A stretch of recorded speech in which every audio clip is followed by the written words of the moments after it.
is that we're going to be funding research through the Florida Cancer Innovation Fund that specifically will be targeting generic drugs, drugs that for which there may not be a financial incentive for the private sector to make investments in. And one of those that we've heard, a lot about in terms of, what people are saying in public, really a lot of lay people, some cancer physicians also, is ivermectin and other anti-parasitic drugs too. I mean, it's interesting. I actually had a conversation with Dr. Mattis from Canada over the weekend, and he shared with me his experiences treating thousands of patients. And it's definitely an area that should be investigated further in terms of patients that may benefit from adding, not replacing, but adding something like ivermectin to their chemotherapeutic regimen.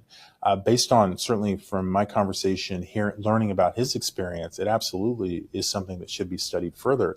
And we're hoping to be able to study some of that, to fund some of that work through the Florida Cancer Innovation Fund, which is a MAHA initiative. I have thousands of patients. Right now we're following over 6,500 patients that I've been helping over the past 14 months. But we need to see longer term how these patients do. Now, I can tell you, the patients who do the combined treatments where they sort of put everything together, they seem to get into remission faster. You see this tremendous cancer cell killing, the tumors just melt away, and they do seem to hit remission much faster. Stage 1 cancer patients, for example. I've had prostate cancer patients who've taken ivermectin, fenbendazole for a few months and are now cancer-free, never did radiation, never did surgery for their prostate. They just avoided that entire process altogether.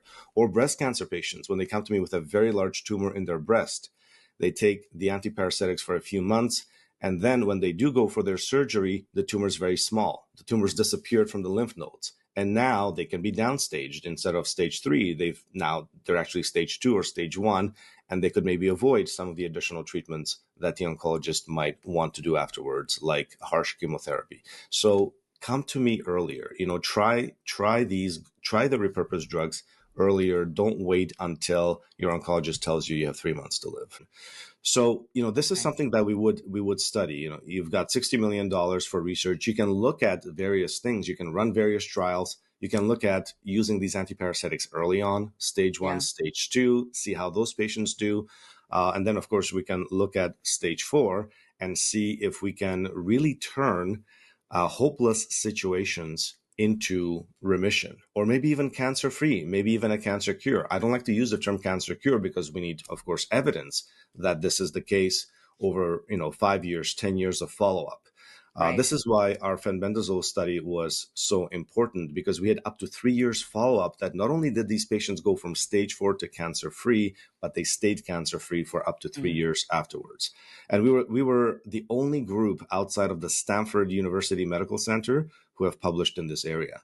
Wow. So that's why the research is so important, so that we can prove these things that I'm seeing in my clinic.